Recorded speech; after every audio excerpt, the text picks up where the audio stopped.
नमस्कार विद्यार्थी मित्रांनो, कसे आहात? मजेत? अभ्यास करताय ना? करायलाच पाहिजे. विद्यार्थी मित्रांनो, आपण इंट्रोडक्शन टू पार्टनरशिप हा पॉइंट सुरू केलेला आहे. तर आपण याच्यामध्ये जे कन्सेप्ट पाहिलेले आहेत याच्या अगोदरच्या 3 व्हिडिओमध्ये त्या कन्सेप्ट एकदा पाहून घेऊयात. तर पहिली कन्सेप्ट होती मीनिंग ऑफ पार्टनरशिप. दुसरी कन्सेप्ट पाहिली आपण definition of partnership. The third concept was features of partnership. Fourth concept was methods of partnership. आणि लास्ट कन्सेप्ट होती पार्टनरशिप डीड. तर अशा 5 कन्सेप्ट आपण या व्हिडिओच्या माध्यमातून कंप्लीट केलेल्या आहेत. तर आज आपण पार्टनरशिप फायनल अकाउंटला सुरुवात करत आहोत. तर विद्यार्थी मित्रांनो, ज्याची तुम्ही आतुरतेने वाट पाहत होता ते आता आपण सुरू करतोय. चला तर मग पाहूयात partnership final account. Partnership final account म्हणजे काय? तर विद्यार्थी मित्रांनो, अगोदर तुम्हाला बुक कीपिंग अँड अकाउंटिंग याची डेफिनेशन रिकॉल करावी लागेल. तर लक्ष द्या, आपण पाहिले 11वीच्या व्हिडिओमध्ये व्हॉट इज फायनल अकाउंट. तर अगोदर तुम्हाला बुक कीपिंग अँड अकाउंटिंगची डेफिनेशन रिकॉल करायची आहे. Bookkeeping and accounting is a process of recording business monetary transactions in books of accounts and findings financial results of a business. तर काय आहे book keeping and accounting? तर book keeping आणि accounting ही एक process आहे आणि त्याच्यामध्ये 2 गोष्टी आपण करत असतो. तर पहिली recording of business monetary transactions आणि दुसरी त्या प्रोसेसमध्येच आपण बिझनेसचा फायनान्शियल रिझल्ट फाइंड आउट करत असतो. तर डेफिनेशनकडे परत एकदा व्यवस्थित लक्ष द्या. तर काय आहे बुक कीपिंग अँड अकाउंटिंग? तर इट इज अ प्रोसेस. कशाची प्रोसेस आहे? तर recording of business monetary transactions. आणि ती रेकॉर्डिंग झाल्यानंतर आपण काय करतो? तर finding financial result of a business. तर या 3 गोष्टीकडे लक्ष द्या, म्हणजे तुम्हाला फायनल अकाउंट आहे काय आहे ते समजेल. तर प्रोसेस काय आहे लक्षात आहे का? आपण 11वीचे रिव्हिजन करत असताना 11वीच्या व्हिडिओमध्ये प्रोसेस समजून घेतलेली आहे. तर अकाउंटिंग आणि बुक कीपिंगच्या प्रोसेसमध्ये पहिली स्टेप असते ट्रान्झॅक्शन्स. ट्रान्झॅक्शन झाल्यानंतर प्रत्येक ट्रान्झॅक्शन आपण बुक्स ऑफ अकाउंट्स मध्ये रेकॉर्ड करत असतो. तर पहिलं बुक आहे जर्नल ऑर सबसिडरी बुक. का असतं जर्नल ऑर सबसिडरी बुक? त्याच्यासाठी तुम्हाला 11वीचे जे व्हिडिओ आहेत त्यांची लिंक डिस्क्रिप्शन बॉक्समध्ये दिलेली आहे, ते पहा. आणि जर्नल नंतर पुढचं बुक येतं लेजर. मग लेजर काय आहे तेही तुम्हाला शिकण्यासाठी आपल्या क्लासेसच्या ऑनलाईन बॅचेस स्टार्ट झालेले आहेत आणि ते तुम्हाला जॉईन करावं लागतील. मग तुम्हाला प्रत्येक कन्सेप्ट पूर्ण डिटेलमध्ये शिकायला मिळेल. तर विद्यार्थी मित्रांनो, अशा पद्धतीनं आपली पुढची स्टेप येते. त्या book keeping and accounting process मधली पुढची स्टेप आहे ती ट्रायल बॅलन्स. आणि सगळ्यात लास्टला जी स्टेप येते ती आहे फायनल अकाउंट. तर या ठिकाणी तुमच्या लक्षात येत आहे की फायनल अकाउंट काय आहे? तर final account is the last stage of accounting. It's a definition of final account. Meaning of a final account. Final account is a last stage of book keeping and accounting. तर विद्यार्थी मित्रांनो, या ठिकाणी आपण 11वीचे video पाहत असताना बघितलं होतं की फर्स्ट 3 स्टेजेस ज्या आहेत त्या बुक कीपिंग मध्ये येतात. बुक कीपिंग मध्ये आपण काय करतो? फर्स्ट 3 स्टेजेस या बुक कीपिंग मध्ये येत असतात. प्रत्येक ट्रान्झॅक्शनचा ॲनालिसिस करणं, ट्रान्झॅक्शन झाल्यानंतर त्याचा डॉक्युमेंट एव्हिडन्स कलेक्ट करणं आणि त्याची रेकॉर्डिंग जर्नलमध्ये केल्यानंतर त्याची लेजर पोस्टिंग करणं, हा बुक कीपिंगचा पार्ट आहे. आणि फायनल अकाउंटमध्ये ट्रायल बॅलन्स आणि फायनल अकाउंट हे अकाउंटिंग मध्ये येतात. ट्रायल बॅलन्स आणि फायनल अकाउंट हे अकाउंटिंग मध्ये येत असतात. आणि बुककीपिंग अँड अकाउंटिंगला आपण एकत्रित अकाउंटन्सी म्हणून ओळखतो. हे आपण पाठीमागं 11वीचे लेक्चर्स घेत असताना पाहिलेलं आहेत. तर 11वीचे व्हिडिओ परत समजून घेण्यासाठी तुम्ही डिस्क्रिप्शन बॉक्समध्ये पाहू शकता. तर विद्यार्थी मित्रांनो, आपला पुढचा पॉइंट आहे की फायनल अकाउंटला नेमकं म्हणायचं काय. आता आपण पाहिलं की डेफिनेशन काय आहे बुककीपिंग अँड अकाउंटिंगची. Bookkeeping and accounting is a process of recording business monetary transaction in books of accounts and finding financial result of a business. तर या ठिकाणी पाहिल्यानुसार final account is a last stage of accounting process. Final account काय आहे तर final account ही accounting प्रोसेसची last stage आहे, ज्याच्यामध्ये आपण काय करतो which gives us financial result and financial position of our business. त्या फायनल अकाउंट मध्ये आपल्याला दोन गोष्टी मिळत असतात बिझनेसच्या. नंबर 1 फायनान्शियल रिझल्ट आणि number 2 financial position of our business. तर बॅलन्स शीट म्हणजे फायनल अकाउंट तयार करत असताना महत्त्वाचा पॉइंट काय आहे तर final account is prepared on the basis of trial balance and adjustments. आपण फायनल अकाउंट कशाच्या बेसिसवर तयार करतो तर ट्रायल बॅलन्स अँड ॲडजस्टमेंट्स. तर काय असतं ट्रायल बॅलन्स आणि काय असतात ॲडजस्टमेंट्स ते आपण या ठिकाणी डिटेलमध्ये पाहणार आहोत. तर विद्यार्थी मित्रांनो, चला तर मग सुरुवात करूया की फायनल अकाउंट पूर्ण डिटेलमध्ये समजून घ्यायला. फायनल अकाउंटमध्ये 2 स्टेटमेंट प्रिपेअर करत असतो आपण. 2 स्टेटमेंट. पहिली स्टेटमेंट आहे इन्कम स्टेटमेंट आणि दुसरी स्टेटमेंट आहे पोझिशन स्टेटमेंट. विद्यार्थी मित्रांनो, हे पॉइंट काही नवीन नाही आहेत. हे पॉइंट तुमच्या 12वीच्या बुकमध्ये दिलेले आहेत. काय की final account includes income statement and position statement. हे तुमच्या 12वीच्या बुकमध्ये दिलेलेच पॉइंट आहेत, ते समजून घ्या. तर इन्कम स्टेटमेंट मध्ये काय येतं तर इन्कम स्टेटमेंट मध्ये 2 अकाउंट येतात. नंबर 1 ट्रेडिंग अकाउंट आणि number 2 profit and loss account. तर पूर्ण फायनल अकाउंट डिटेलमध्ये शिकण्यासाठी हा आपला पहिला व्हिडिओ आहे. या व्हिडिओमध्ये फक्त तुम्हाला प्रत्येक कन्सेप्ट डिटेलमध्ये मी थिअरॉटिकली सांगणार आहे आणि पुढच्या व्हिडिओमधून आपण प्रत्येक फायनल अकाउंटमध्ये जे इन्कम स्टेटमेंट आणि पोझिशन स्टेटमेंट तयार करतो त्याचा मीनिंग तर आज पाहतोय, परंतु त्याचं पूर्ण डिटेलमध्ये माहिती परत आपण उद्याच्या व्हिडिओमध्ये पाहणार आहोत. तर आज थिअरॉटिकल मीनिंग प्रत्येक कन्सेप्ट क्लिअर करून घ्या. ट्रेडिंग अकाउंट काय असतं, प्रॉफिट अँड लॉस अकाउंट काय असतं.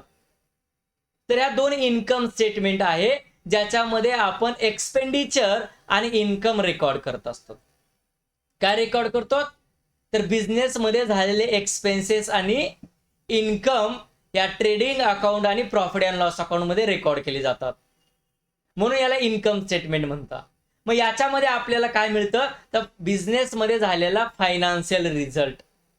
बिझनेसमध्ये प्रॉफिट झाला की लॉस झाला, किती प्रॉफिट झाला किंवा किती लॉस झाला, हा फायनान्शियल रिझल्ट आपल्याला इन्कम स्टेटमेंटमध्ये पाहायला मिळतो. म्हणजेच ट्रेडिंग अकाउंट आणि प्रॉफिट अँड लॉस अकाउंट मध्ये दिसत असतो. तर विद्यार्थी मित्रांनो लक्षात ठेवा, trading account and profit and loss account shows financial result of a business. तर पोझिशन स्टेटमेंट काय आहे तर पोझिशन स्टेटमेंट आहे बॅलन्स शीट. तर आपण बॅलन्स शीटला काय म्हणतो पोझिशन स्टेटमेंट. आता बॅलन्स शीटची मिनिंग पाहत असताना तुम्हाला समजेल की बॅलन्स शीट खरंच पोझिशन स्टेटमेंट आहे का. तर आपल्या बिझनेसची फायनान्शियल पोझिशन कशामध्ये दिसते बॅलन्स शीट मध्ये. म्हणूनच थोड्या वेळापूर्वी म्हणलेलं आहे की final account shows financial result and financial position of a business.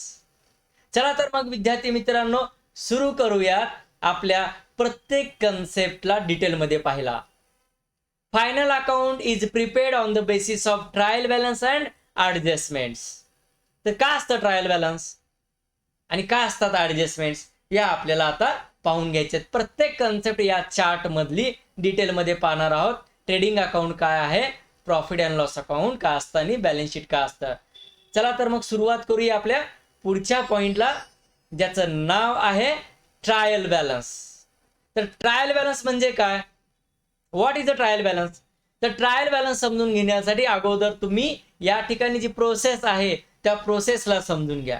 काय म्हणते प्रोसेस? प्रोसेस काय म्हणते? तर पहिल्यांदा ट्रान्झॅक्शन, नंतर जर्नल, मग लेजर.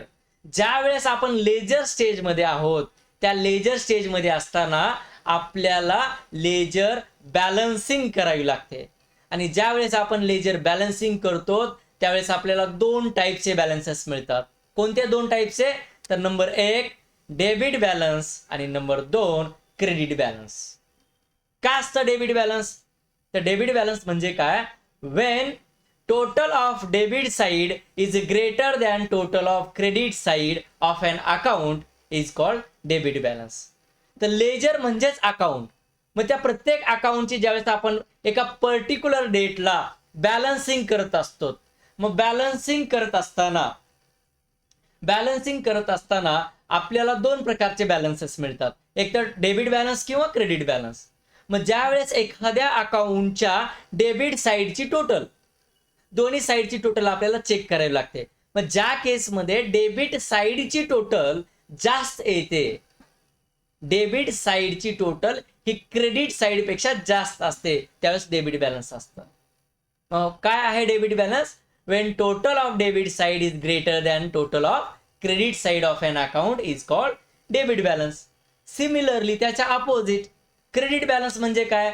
तर Wien total of credit side is greater than the total of debit side of an account is called credit balance. ज्या वेळेस अकाउंटच्या म्हणजे लेजरच्या क्रेडिट साईडची टोटल, जे आपण लेजर तयार करतो, Ram account, Shyam account, machinery account, furniture account, capital account, असे जितकेही आपल्या बिझनेसमध्ये अकाउंट तयार करतो त्या प्रत्येक अकाउंटच्या क्रेडिट साईडची जर टोटल जास्त असेल तर त्या अकाउंटचं क्रेडिट बॅलन्स असतं. मग आपण पुढे काय करत असतो? तर या क्रेडिट आणि डेबिट बॅलन्सची एक लिस्ट बनवत असतो, एक लिस्ट, आणि त्या लिस्टलाच काय म्हणतात? Trial balance. नाव what is a trial balance? The trial balance means trial balance is a list of debit and credit balances of all ledger account. सर्व लेजर अकाउंटच्या डेबिट आणि क्रेडिट बॅलन्सेसच्या लिस्टला आपण काय म्हणत असतो? Trial balance. तर या ठिकाणी आपण पाहिलं ट्रायल बॅलन्स म्हणजे काय. तर आपण सुरुवात करतोय ट्रेडिंग अकाउंटला. आता समजून घेऊया ट्रेडिंग अकाउंट काय असतं. What do you mean by trading account? लक्ष द्या, कन्सेप्ट फार महत्वाचे आहेत. या ठिकाणी प्रत्येक लाईनवर एक्झाम मध्ये थेरी क्वेश्चन असणार आहे, ऑब्जेक्टिव्ह क्वेश्चन असणार आहेत. लक्षपूर्वक ऐका. ट्रेडिंग अकाउंट म्हणजे काय? तर number 1 trading account is a nominal account. Account म्हणल्यानंतर ते 3 प्रकारापैकी एका प्रकारामध्ये येणारच. कोणते 3 प्रकार? पर्सनल अकाउंट, रिअल अकाउंट आणि नॉमिनल अकाउंट. हे सर्व कन्सेप्ट पाहण्यासाठी विद्यार्थी मित्रांनो आपल्या डिस्क्रिप्शन बॉक्समध्ये जे 11वी व्हिडिओचे लिंक दिलेले आहेत त्या लिंक चेक करून सर्व व्हिडिओ पाहून घ्या, ज्याच्यामुळे तुमचा 11वी बेसिक क्लिअर होईल. मी पुन्हा सांगतोय, तुमचा 11वी बेसिक क्लिअर असणं गरजेचं आहे अकाउंट परफेक्ट येण्यासाठी. What is a trading account? Trading account is a nominal account. मग अकाउंट म्हणल्यानंतर 2 साईड येणार, एक डेबिट साईड आणि दुसरी क्रेडिट साईड.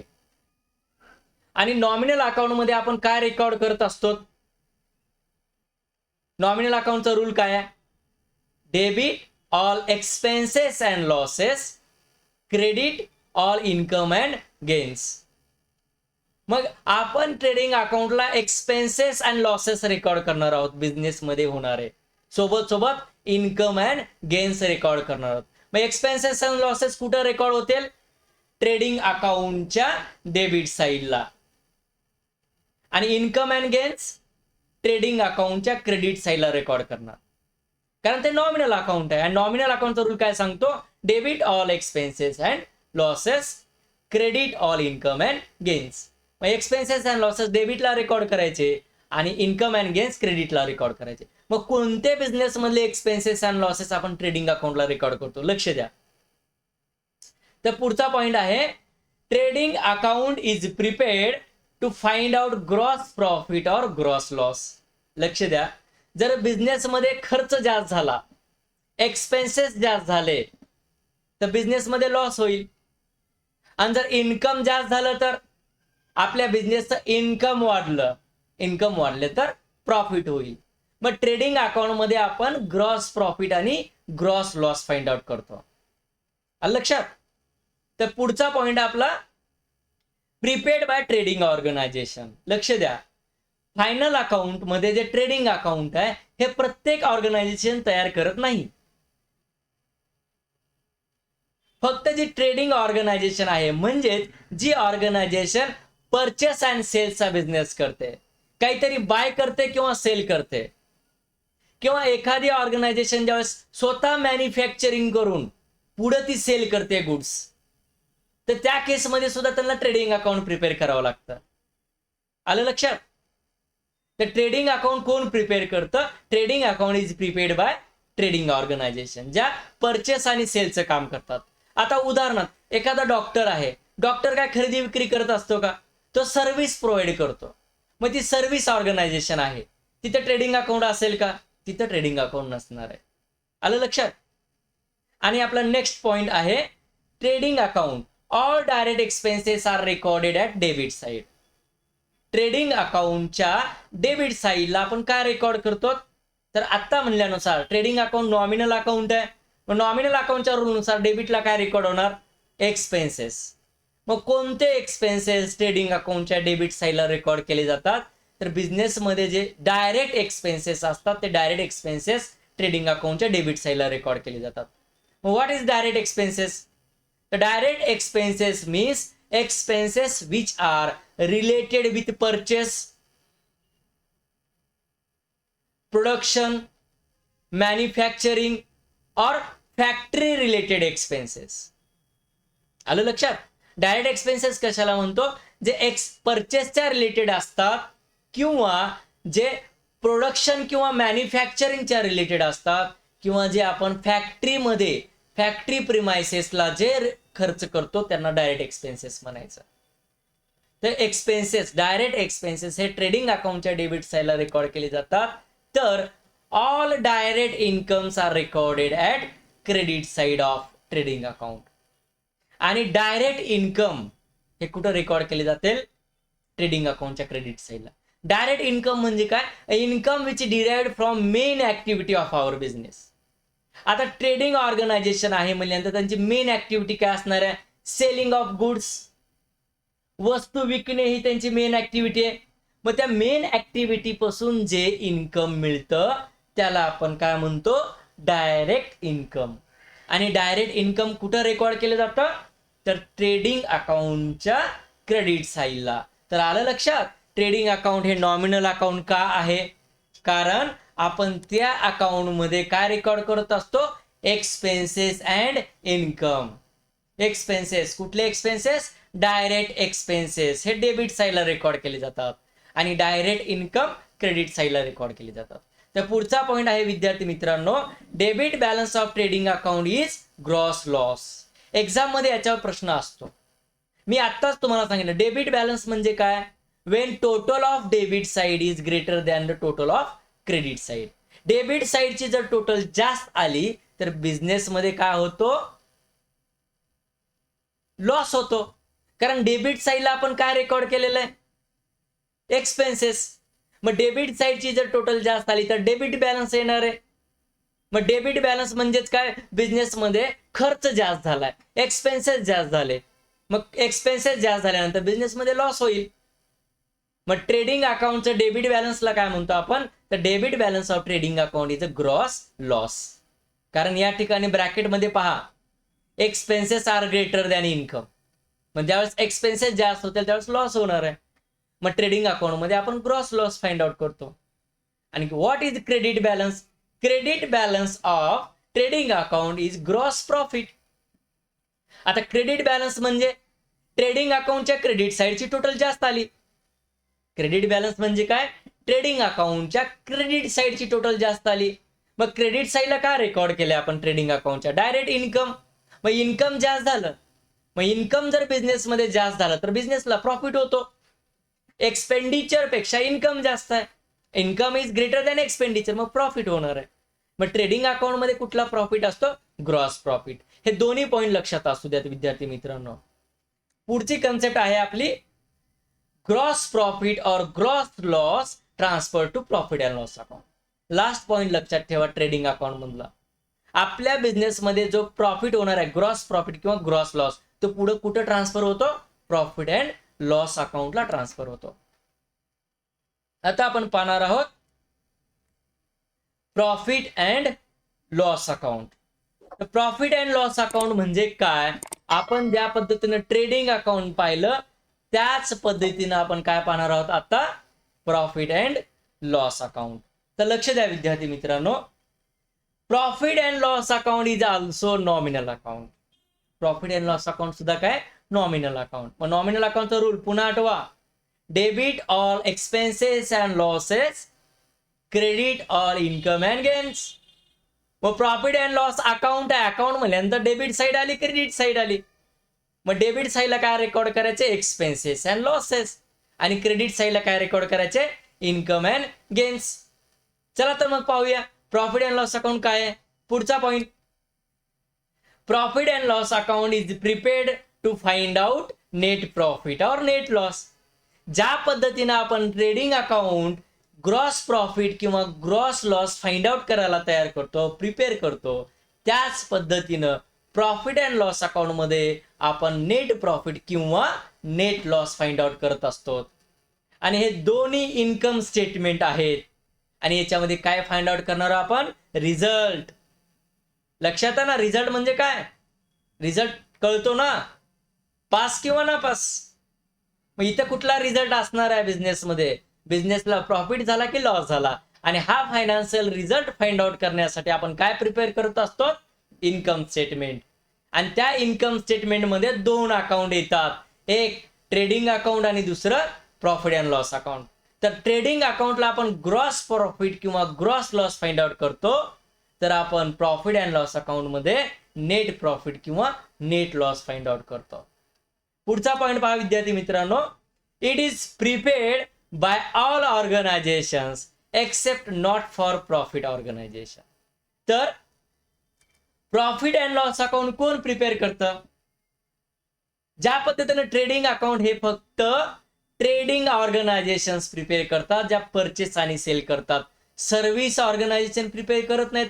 एखाद्या सीएचं ऑफिस आहे, बँक, सीएचं ऑफिस, बँक, डॉक्टर, वकील, हे ट्रेडिंग अकाउंट तयार करतील का? नाही, कारण त्या सर्व्हिस प्रोव्हाइड करतायत.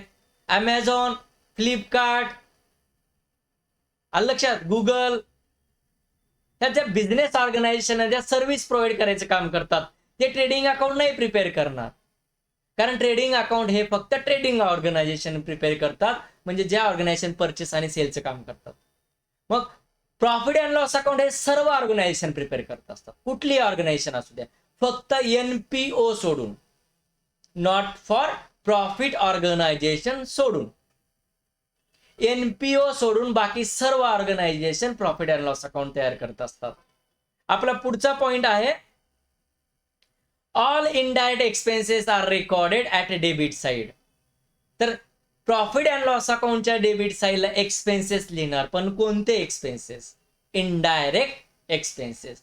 डायरेक्ट एक्सपेन्सेस कुठं? ट्रेडिंग अकाउंटला. इनडायरेक्ट एक्सपेन्सेस म्हणजे काय? Which are related to sales. Expenses related to sales, expenses incurred for making cells. सेल्सच्या रिलेटेड एक्सपेन्सेस किंवा सेल होण्यासाठी केलेले खर्च. आता ऍडव्हर्टाइजमेंट, जाहिरात कशासाठी करतो आपण? तर आपल्या बिझनेसचा सेल वाढावा म्हणून. मग ते एक्सपेंडिचर काय झाले? ते एक्सपेंडिचर इनडायरेक्ट एक्सपेंडिचर झाले, कारण ते सेल्सच्या रिलेटेड आहेत. तर expenses related to sale, for sale and after sales are called indirect expenses, as well as expenses related to office. फॅक्टरीच्या रिलेटेड एक्सपेन्सेस हे डायरेक्ट एक्सपेन्सेस असतात, तर ऑफिसच्या रिलेटेड एक्सपेन्सेस जे असतात ते इनडायरेक्ट एक्सपेन्सेस असतात. विद्यार्थी मित्रांनो, फॅक्टरी मधलं वर्क वेगळं असतं, डिफरंट असतं, आणि ऑफिसमध्ये जे काम चालतं ते वेगळं असतं. दोघांचे एक्सपेंडिचर सुद्धा अलग अलग असणार आहेत. फॅक्टरी मधले एक्सपेन्सेस हे डायरेक्ट एक्सपेन्सेस असतील, तर ऑफिस मधले एक्सपेन्सेस हे इनडायरेक्ट एक्सपेन्सेस असतील. पुढचा point, all indirect incomes are recorded at credit side. आता आपल्या मेन बिझनेस म्हणजे जे सेल्स इन्कम आहे ते डायरेक्ट इन्कम आहे, आणि सेल्सला सोडून जे काही इन्कम येतं ना ते इनडायरेक्ट इन्कम आहे. ओके, काय असतं इनडायरेक्ट इन्कम हे आपण पुढं प्रॅक्टिकल प्रॉब्लेम पाहत असताना पाहून घेऊयात. Next point, debit balance of profit and loss account is net loss.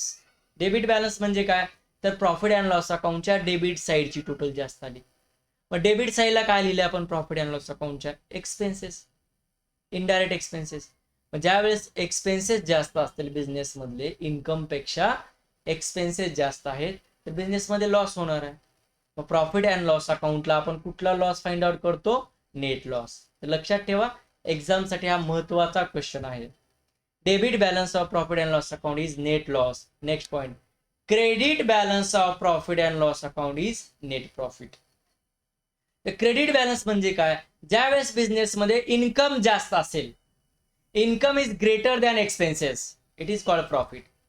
ज्या बिझनेसमध्ये इन्कम जास्त आहे त्यावेळेस प्रॉफिट अँड लॉस अकाउंटला जे क्रेडिट बॅलन्स येणार आहे ते क्रेडिट बॅलन्सला आपण काय म्हणायचं, नेट प्रॉफिट. आणि हा नेट प्रॉफिट आणि नेट लॉस, नेट प्रॉफिट और net loss transfer to partners capital और करंट अकाउंट. कुठे ट्रान्सफर करायचा बिझनेसचा नेट प्रॉफिट किंवा नेट लॉस, पार्टनर्स कॅपिटल किंवा करंट अकाउंटला. करंट अकाउंट आपण कधी प्रिपेअर करतो, का असतं करंट अकाउंट, ते समजून घेण्यासाठी विद्यार्थी मित्रांनो आपला या अगोदरचा व्हिडिओ पहा, ज्याची लिंक डिस्क्रिप्शन बॉक्समध्ये दिलेली आहे. तर आपली पुढची कन्सेप्ट आहे की काय डिफरन्स आहे ट्रेडिंग अकाउंट आणि प्रॉफिट अँड लॉस अकाउंट मध्ये. आपण ह्या दोघांना कम्पेअर करणार आहोत या ठिकाणी. कंपॅरिझन का असतं ट्रेडिंग अकाउंट आणि प्रॉफिट अँड लॉस अकाउंट, तर लक्ष द्या.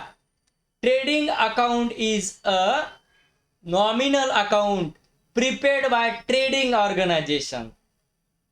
ट्रेडिंग अकाउंट हे फक्त ट्रेडिंग ऑर्गनायझेशनच प्रिपेअर करतात, ज्या परचेस आणि सेलचं काम करतात. ज्या ऑर्गनायझेशन परचेस आणि सेलचं काम करतात त्याच ऑर्गनायझेशन ट्रेडिंग अकाउंट प्रिपेअर करत असतात. ज्या ऑर्गनायझेशन सर्व्हिस देतात, डॉक्टर, वकील, इंजिनियर, CA, CS, CMA हे जे प्रोफेशन आहेत, ट्रान्सपोर्टेशन एजन्सीज, अमेझॉन, फ्लिपकार्ट, हे ट्रेडिंग अकाउंट तयार करतील का, नाही, कारण त्या सर्व्हिस प्रोव्हाइड करणाऱ्या ऑर्गनायझेशन आहेत, त्या ट्रेडिंग अकाउंट प्रिपेअर करत नाहीत. परंतु profit and loss account, the profit and loss account is a nominal account and it is prepared by all organization except NPO. सर्वच ऑर्गनायझेशन, मग त्या ट्रेडिंग असू द्या किंवा नॉन ट्रेडिंग ऑर्गनायझेशन असू द्या, ट्रेडिंग ऑर्गनायझेशन असेल किंवा सर्व्हिस इंडस्ट्री असेल, बँक असेल किंवा इतर कुठलीही सर्व्हिस देणारी इंडस्ट्री असेल, त्या प्रत्येक इंडस्ट्रीमध्ये, मग ती मॅन्युफॅक्चरिंग इंडस्ट्री असू द्या, सर्व्हिस प्रोव्हाइड करणारी इंडस्ट्री असू द्या, प्रत्येक बिझनेस ऑर्गनायझेशन मध्ये प्रॉफिट अँड लॉस अकाउंट तयार केलं जातं. सोडून काय, except NPO, not for profit organisation. NPOचा चॅप्टर आपल्याला 12वीला आहे, त्यावेळेस आपण शिकू NPO, not for profit organisation काय प्रिपेअर करतात. ठीक आहे, पुढचा पॉइंट आहे, it records direct expenses and direct incomes. तर ट्रेडिंग अकाउंट मध्ये आपण काय रेकॉर्ड करतो, direct expenses and direct income. आणि प्रॉफिट अँड लॉस अकाउंट मध्ये काय रेकॉर्ड करतो, it records indirect expenses and indirect incomes. हा डिफरन्स आहे. Next point, it is prepared to find out gross profit और ग्रॉस लॉस. ट्रेडिंग अकाउंट मध्ये काय find out करतो आपण, ग्रॉस प्रॉफिट किंवा ग्रॉस लॉस. आणि प्रॉफिट अँड लॉस अकाउंट मध्ये काय फाइंड आउट करतो आपण, तर it is prepared to find out net profit और नेट लॉस. तर प्रॉफिट अँड लॉस अकाउंट मध्ये आपण नेट प्रॉफिट किंवा नेट लॉस फाइंड आउट करत असतो. Next point, debit balance of trading account is gross loss and credit balance is gross profit. Trading अकाउंटचा debit balance काय असतं? Gross loss and credit balance is gross profit. आणि profit and loss account मध्ये whereas in case of profit and loss account debit balance is net loss and credit balance is net profit. Okay. आणि last point आहे, the gross profit balance of trading account is transfer to profit and loss account. Gross profit किंवा gross loss कुठे transfer करतो आपण? Profit and loss अकाउंटला. आणि त्याच पद्धतीनं balance of profit and loss account is transferred to partners capital account और current account. कुठे ट्रान्सफर करतो? पार्टनर्स कॅपिटल अकाउंटला किंवा करंट अकाउंटला. अशा पद्धतीने आपण ट्रेडिंग अकाउंट आणि प्रॉफिट अँड लॉस अकाउंटचा डिफरन्स या ठिकाणी पाहिला आहे. तर विद्यार्थी मित्रांनो, आता आपली पुढची कन्सेप्ट आहे बॅलन्स शीट. तर बॅलन्स शीट काय आहे या ठिकाणी आपण पाहिलं. एक लक्षात घ्या, बॅलन्स शीटच्या स्पेलिंग मध्ये कुठे अकाउंट दिसते का? ज्या पद्धतीने ट्रेडिंग अकाउंट हे नॉमिनल अकाउंट होतं, कारण त्याच्या नावात अकाउंट आहे, मग ते अकाउंट आहे. प्रॉफिट अँड लॉस अकाउंट हे नॉमिनल अकाउंट आहे, त्याच्या नावामध्येच अकाउंट आहे, ते नॉमिनल अकाउंट होते. पण बॅलन्स शीटच्या नावामध्ये कुठे अकाउंट आहे का? तर लक्ष द्या, balance sheet is not an account, it is a statement. Balance sheet account नाहीये, मग ती काय आहे? It is a statement. मग काय आहे मिनिंग बॅलन्स शीटची? तर balance sheet is a statement showing financial position of a business on a particular date. तर बॅलन्स शीट म्हणजे काय? तर balance sheet is a statement showing financial position of a business on a particular date. तर balance sheet मध्ये आपल्या बिझनेसची financial position दिसते, आपल्या बिझनेसकडे किती प्रॉपर्टीज आहेत, आपला बिझनेस किती मोठा आहे, किती श्रीमंत आहे, ते कुठं दिसतं? बॅलन्स शीटच्या ऍसेट साईडला.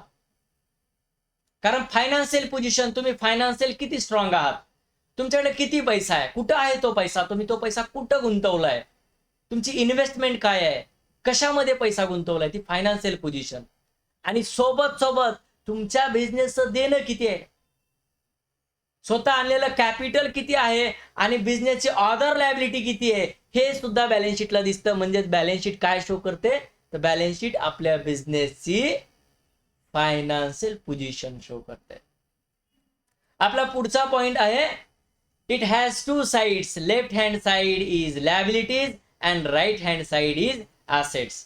तर बॅलन्स शीटला दोन साइड आहेत. बॅलन्स शीट अकाउंट आहे का? डेबिट साइड आणि क्रेडिट साइड म्हणाला. तर बॅलन्स शीटला डेबिट क्रेडिट साइड नसतात, बॅलन्स शीटला लायबिलिटीज अँड ॲसेट साइड असतात. Left hand side is called liabilities and right hand side is called assets. Next point, according to Palmer, the balance sheet is a statement on a particular date showing on one side the trader's property and possessions and on other side the liabilities. लक्ष द्या, आपल्या बोर्डाच्या बुकमध्ये या ऑथरची definition दिलेल्या पामरची, आणि पामरची definition काय म्हणते बघा. The balance sheet is a statement on a particular date. Balance sheet काय? एक स्टेटमेंट आहे एका पर्टिक्युलर डेटची, ज्याच्यामध्ये काय दिसतं? तर एका साईडला showing on one side the traders property and possessions. त्या बिझनेसमॅनकडे किती प्रॉपर्टीज आहेत, त्याच्या पोझेशन मध्ये किती प्रॉपर्टीज आहेत, त्याचा पोझेशन किती मोठा आहे, त्याचा बिझनेसचा स्कोप किती मोठा आहे, त्या बॅलन्स शीट मध्ये दिसतं. त्याच्या ताब्यामध्ये किती प्रॉपर्टीज आहेत ते आपल्याला बॅलन्स शीट मध्ये दिसतात. त्याच्या ॲसेट्स किती आहेत, त्याच्याकडे किती जमीन आहे, त्याच्याकडे किती गाड्या आहेत, त्याच्याकडे किती रुपयाच्या मशिनी आहेत, फर्निचर किती आहे त्या ओनरकडे बिझनेसच्या, ते आपल्याला बॅलन्स शीट मध्ये दिसतं. म्हणजेच फायनान्शियल पोझिशन दिसते. लक्ष द्या, फायनान्शियल पोझिशन हा शब्द वेगळा आहे, इथं पोझेशन म्हणलंय. डेफिनेशन मध्ये काय म्हणलंय? पोझेशन. आणि पुढचा पॉइंट आहे, अदर साईडला आपल्याला काय दिसतात? तर अदर साईडला लायबिलिटीज दिसतात. तर लेफ्ट हँड साईड आणि राईट हँड साईड आपण डिटेलमध्ये पुढच्या व्हिडिओ लेक्चरमध्ये पूर्ण कन्सेप्ट पाहणार आहोत. तर विद्यार्थी मित्रांनो, आपला या व्हिडिओमध्ये जे कव्हर झालेले पॉइंट आहेत, या ठिकाणी आपण 3 पॉइंट कव्हर केलेले आहेत. ठीक आहे. कोणते 3 पॉइंट? तर पार्टनरशिप फायनल अकाउंट याच्यामध्ये आपण 3 पॉइंट. पहिला पॉइंट होता फायनल अकाउंट. फायनल अकाउंट मध्ये काय पाहिलं आपण? तर final account is the last stage of accounting आणि त्याची डेफिनेशन पाहिली. फायनल अकाउंट मध्ये इन्कम स्टेटमेंट येतात आणि पोझिशन स्टेटमेंट. मग पुढचा पॉइंट होता आपला इन्कम स्टेटमेंट का असतात. तर इन्कम स्टेटमेंट या 2 असतात, ट्रेडिंग अकाउंट आणि प्रॉफिट अँड लॉस अकाउंट. हे दोन्ही अकाउंट हे नॉमिनल अकाउंट आहेत, पण त्यांचा पर्पज हा अलग अलग आहे. आणि आपला नेक्स्ट पॉइंट काय होता? Position statement. पोझिशन स्टेटमेंट मध्ये आपण काय पाहिलं? तर balance sheet is a position statement, ज्याच्यामध्ये आपल्याला काय दिसतं? Financial position. तर आपण या ठिकाणी पाहिलं balance sheet is a statement showing financial position of a business on a particular date. तर या पद्धतीनं आपण आज फायनल अकाउंट याच्यातील महत्वाच्या कन्सेप्ट कव्हर केलेल्या आहेत. विद्यार्थी मित्रांनो, ऑनलाईन बॅचेस स्टार्ट झालेले आहेत. आपल्या क्लासचं ऍप्लिकेशन लवकरच लॉन्च होणार आहे, ज्याच्या थ्रू तुम्ही घरी बसून प्रत्येक कन्सेप्ट आणखी व्यवस्थित समजून घेऊ शकता आणि ऑनलाईन शिकू शकता. थँक्यू. आपल्या व्हिडिओला लाईक करा, शेअर करा आणि चॅनलला सबस्क्राईब करायला विसरू नका.